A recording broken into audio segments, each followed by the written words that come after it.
About 11 a.m. this morning, Niantic posted, specifically John Hanke, posted this email.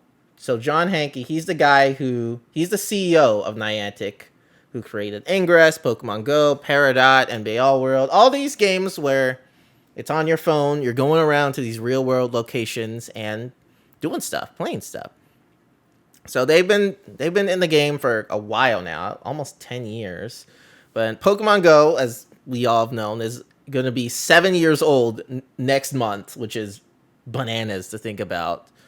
But for those who haven't played Pokemon Go in a bit, I played it more or less on and off again. There have been a lot of hiccups. There have been not just a lot, too many hiccups to count. But a lot of this includes stuff like a lot of it is just taking away things that players like. So like there is a feature where you can, instead of going in person to fight a specific Pokemon, you can use remote passes. So you can get them like when you're just sitting on your rear in the house on the sofa, and you can just pay $1 to go to them. Well, they're like, hey, we want you to walk outside 2 things. So what we're going to do is we're going to double the price, so $2, and you can only do 5 a day. But what's weird about that is because of that, they're also taking a big pay cut, because people could legit do raids infinitely with as much money as they can, and now everyone is limited to 5 a day, except for like certain circumstances where it's like 10 or 20. So that was a big thing that got a lot of people upset, and that was a few months ago.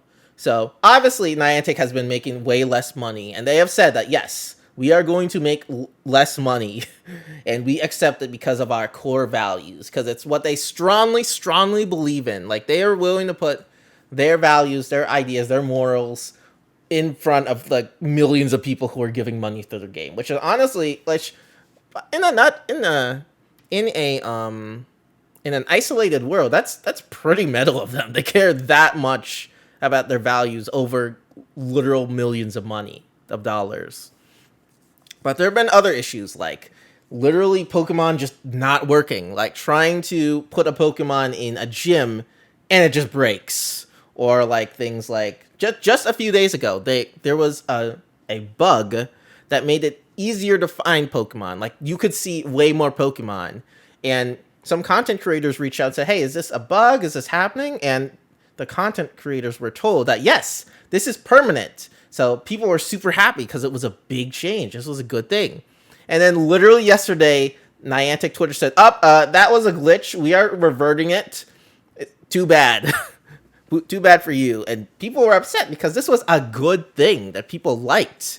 And instead of like saying, "Oh, well, maybe we can adapt this," they're like, "Nope, we are taking this back." And the thing is, this company takes months, years to fix glitches. This was fixed in literally hours. It makes no sense. There was that. There were things where like the Pokemon Zorua literally just broke the game, and they couldn't figure it out for a while. Their competitive scene, Go Battle League, has glitches like everywhere. It's very difficult. And the game director has been trying to do interviews everywhere to try and calm people down, explain their things. And the thing about Niantic is it is extremely corporate. It is a very corporate entity. I mean, the Pokemon company is corporate too, but this is like a obscene tech bro levels of corporates kind of stuff. And you'll hear it in this letter that John Hanke, the CEO, sent out to his employees. But anyway, let me read on to this before I go on a tangent. But that's kind of like the state of the game right now, so you get a sense of where everything is at. So we get this email, and by the way, they did the remote chain raid passing about 2 months ago. So John Hanke says that he has some news to share about steps we're trying to set Niantic up for the future. This means some difficult changes for our organization, but I believe they're important if we are to weather the current challenges.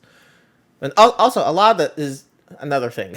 I could talk for a long time about this, but during the pandemic, aka the 2020 era, they had to make a lot of changes to make this game more accessible to people, because not everyone can walk outside. People are in wheelchairs. People are bound to beds. People just have trouble walking. And this is something that everyone is going to face as we age. And as as we got out of those restrictions, they were like, and the thing is, by lifting these restrictions, more people are able to play, and that means more money for the company.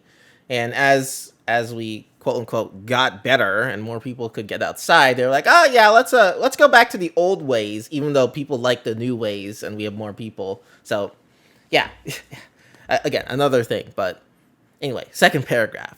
John Hanke made the decision to narrow our focus for mobile game investments, concentrating on first-party games that strongly embody our core values of location and local social communities. The mobile gaming market is very mature. That's a sentence. And only the best and most differentiated titles have a chance to succeed. You also want to increase our focus on building for emerging class MR devices and future AR glasses. Oh yeah, people like to say Niantic is not a gaming company, but more of like an AR company, because everything they say is in the interest of AR, augmented reality, that kind of stuff. They don't really care about making a good game. They just care about having a good AR platform. But anyway, what this means is they're closing their LA studio, reducing our game platform team, and making additional reductions across the company. So they will be sunsetting the game they had, NBA All World, and stopping production on Marvel World of Heroes. So Niantic makes a lot of games, or at least they try to.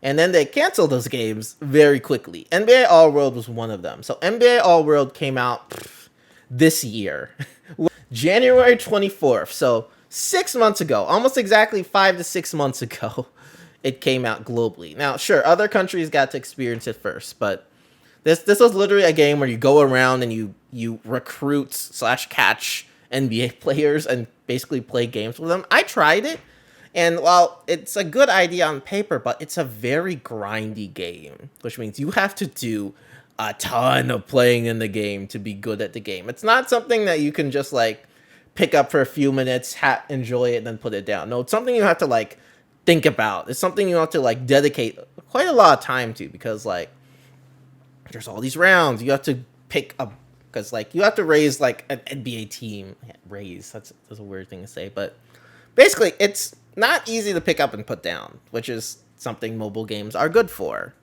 But that's probably the reason. I thought that NBA All World would have lasted way longer because it's the NBA. People love the NBA.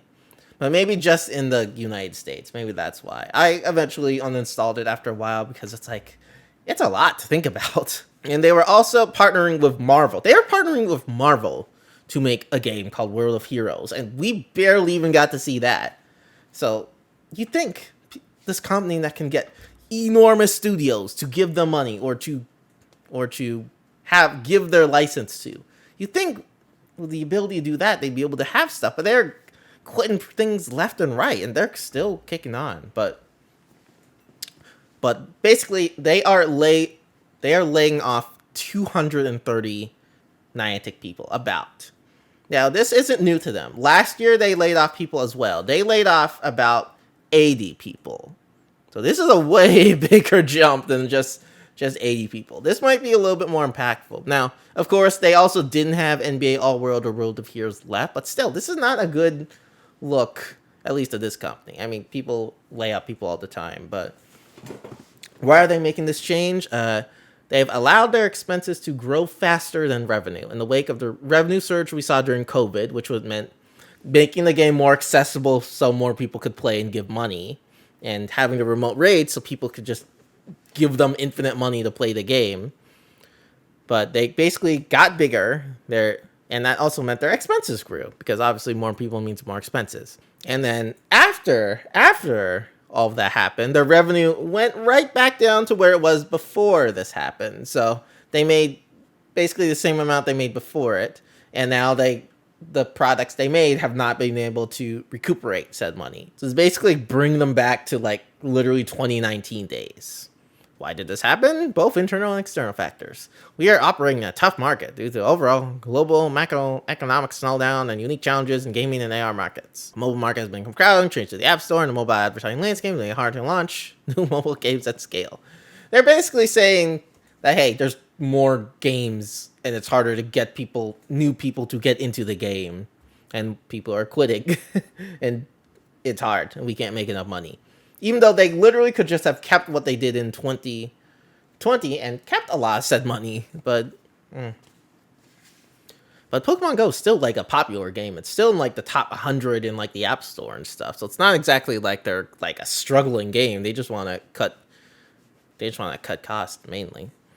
We also bear responsibility for our own performance. Today's highly competitive mobile game market requires dazzling quality and innovation. Also requires strong monetization and a social core, which can drive viral growth and long-term engagement. I remember reading a few posts, and a lot of people were talking about stuff like Marvel Snap, which is very, very popular. It's one of the most popular games on the App Store. Hey, let me see. What's popular on the Google Store? What's on the top charts? Harry Potter, Monopoly, Roblox, number 3. 4, Royal Match, Best Themes, number 5. Magic Tile, 6. Block Blast, 7. Where is Pokemon? Where is Pokemon on here? Subway Surfers is high up in the 20s. Yeah, there's a lot of games. There's a lot of games on the market. Where is Pokemon Go? Among Us is 56. Yeah, Pokemon Go is number 72. I mean, still, being in the top 100 in Google is still really dang good. But yeah, remember, Pokemon Go used to be at the top, and now it's fallen all the way to 72.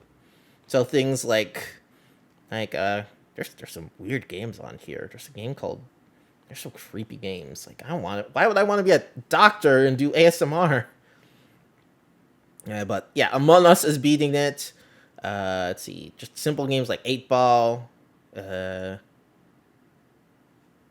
yeah, basically, Pokemon is not as high up as it used to be. Where was I? I'm just getting distracted. Teams need platforms, Iron Force multiplier, Air map must deliver. What does this mean? We remain long-term believers in augmented reality, which is what they always do. They believe in the key content, and they're basically doing a dig at the meta quest, saying like, "Oh, it's important, but it's not good enough." I like that. I like that little jab at them. So they're adjusting their strategy. Top priority: keep Pokemon Go healthy and growing as a forever game. This is something they say a lot. They want a forever game. Like, what is a forever game?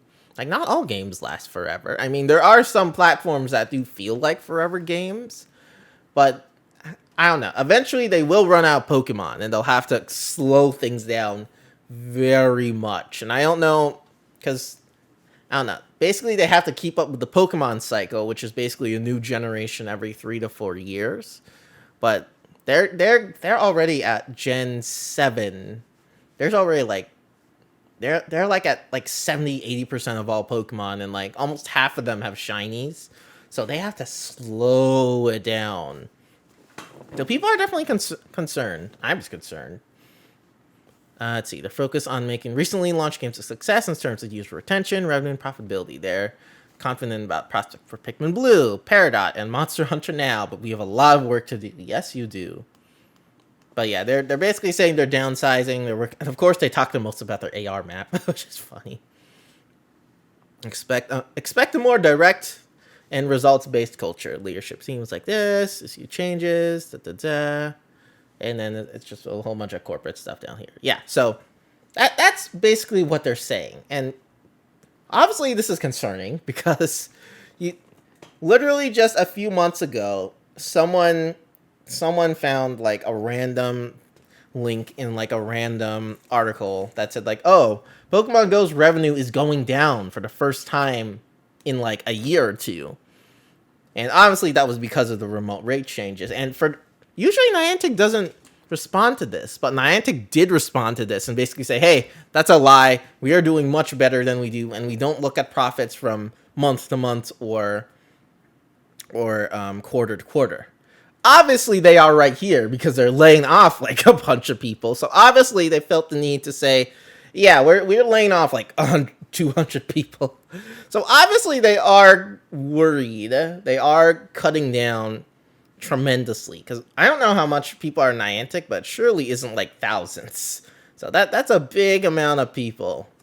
So obviously, they're downsizing. And what this means for Pokemon Go is there's obviously going to be way more glitches, way more bugs, because there's definitely, there's also just going to be less morale, like goodness. And especially with GoFest coming next month and in August, it's going to be interesting to see what they do with the game going forward, because they have, in the last few months, they have stuck to their guns, basically saying like, hey, you either play the game, we want you to play it, or we don't want you to play at all. Because they've done this years after years again. Like, oh, they made an event 6 hours. Well, now it's 3 hours because we want more people clumped together instead of being more convenient for you.